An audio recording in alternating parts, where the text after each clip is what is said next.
peor tragedia urbana de la ciudad de Buenos Aires, una tragedia que nos marcó a todos, a toda la sociedad argentina, pero sobre todo a las 194 familias que perdieron a sus seres queridos y que nos mostró de alguna manera también el estado de las cosas.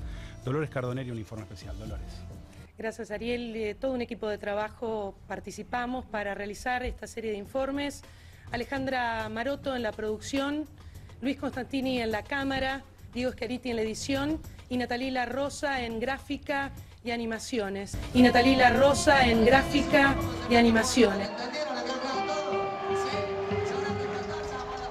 Yo vivo pegada en el 30 de diciembre. Yo no puedo salirme. No puedo salirme porque no estuve al lado de mi hijo. Porque yo sé que Mariano pidió auxilio. Son 10 años. Igual para mí es como si hubiese sido ayer.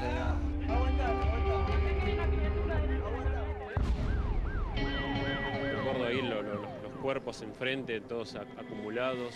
El ayudar a la gente con remeras, a sacudir porque hacía mucho calor y no se podía respirar. Lo único que sé es que no estuvimos para ayudarlos. El paso del tiempo ayuda, pero eso queda para siempre.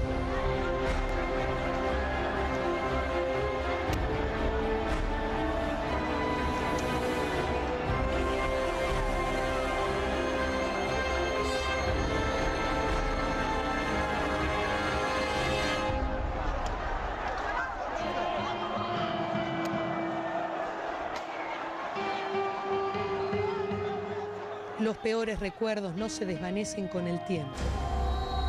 Pasaron 10 años de esa noche en la que un recital de rock se transformó en un desconcierto de llantos, de gritos, en una atmósfera oscura e irrespirable, en una réplica demasiado real del infierno.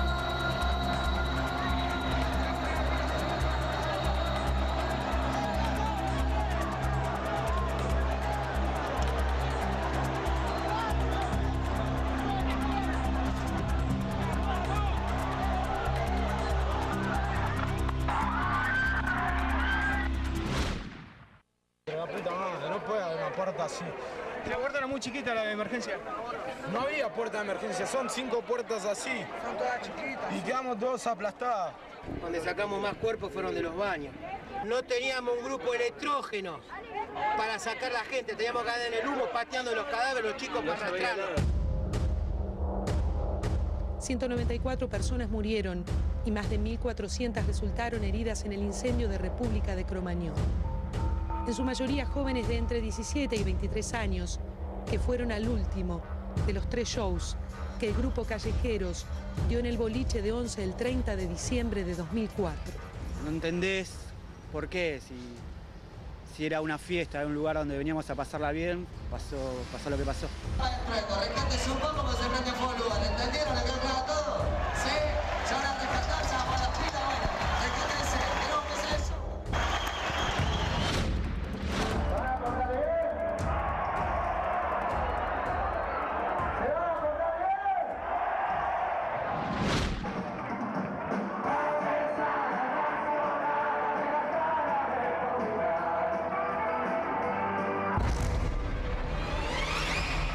La banda no llegó a terminar el primer tema. El saxofonista Juan Carbone advirtió que el techo del boliche se estaba prendiendo fuego. Y cuando empezó el recital, que fue el anuncio de la banda, ya habían prendido bengalas. También era una bengala atrás de otra que se prendía, bengalas, tiros, petardos, de todo. La consumación del horror puso en evidencia que en el boliche todo estaba predispuesto para la tragedia. Más del triple de público permitido, condiciones de seguridad inexistentes y ese festival de pirotecnia que con cada bengala tentaba a la desgracia. Y el humo y la luz cortada hacía que chicos que estaban a 2,5 metros de la puerta y no veían la salida, no veían absolutamente nada. Y no abrieron las puertas. Y las puertas, como abrían para adentro, se trabaron con los cuerpos que fueron empujando uno a otro, porque había miles de personas, se fueron pisando, se fueron aplastando y se hizo 2 pilas, una en la salida de emergencia y otra en las puertas tipo cine, 2 pilas de cuerpos de casi 2 metros de altura por unos 5 metros de largo. Chicos que murieron.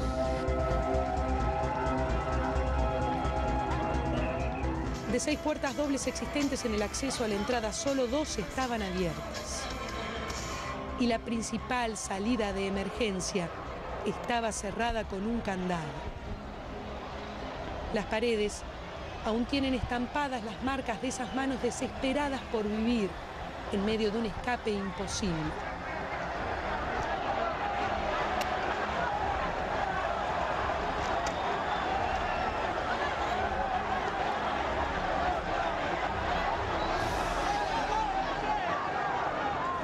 El incendio de la media sombra y de la espuma de poliuretano del techo había liberado gases letales.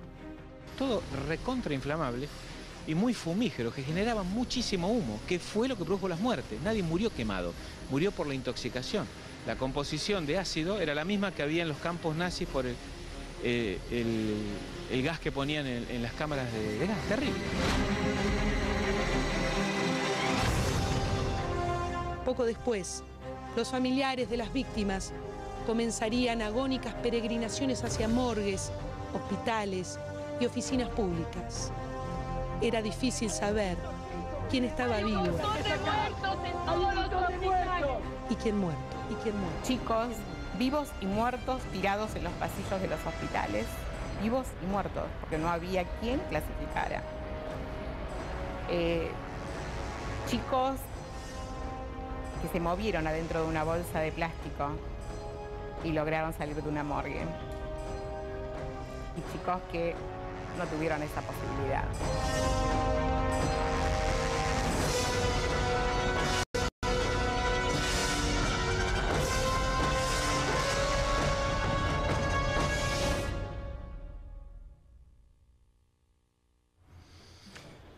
Muy fuerte. Nos hace recordar un montón de cosas, aquello que tuvimos la posibilidad de estar allí en el momento de la cobertura. Me tocó al día siguiente, no en el momento, ¿no? Y recién hablamos de los familiares de los muertos, y de los muertos, pero no hay que olvidarse de los sobrevivientes también, ¿no? Que van sufriendo con las marcas en el cuerpo y con las marcas en el alma lo que vivieron ahí adentro, ¿no? Un trauma muy difícil de superar, Ariel, y lo comentábamos con Marisa recién. Muchos de los chicos que murieron porque reingresaron al boliche para rescatar a otros, a sus amigos. Era la desesperación de ver que había todavía pilas humanas dentro de ese boliche, gente que se podía salvar. Y ellos arriesgaron su vida y terminaron perdiendo la vida por salvar a otros. Y después Dolores empieza otro calvario, ¿no? Que es el de los pasillos de tribunales, que termina con ¿cuántos presos ahora? En este momento, por Cromañón, hay 3 presos. No ha habido ningún tipo de indemnización, ningún tipo de compensación económica para los sobrevivientes ni para los familiares de las víctimas fatales. Hubo un subsidio por unos pocos meses y una suma muy exigua. Y vos decías, una larga caminata por los pasillos de tribunales que comenzó inmediatamente después de la tragedia. Hay 3 presos, 10 de los 14 condenados por el incendio de Cromañón recuperaron su libertad en agosto pasado luego de la Corte Suprema de Justicia de la Nación dictaminara que se revisara la condena de esos 14 condenados y ahora una nueva sala de la Cámara de Casación Penal tiene que ratificar o rectificar esas condenas, lo que hace que el círculo judicial no se cierre e incluso haga que los plazos judiciales sean aún mayores a lo esperado.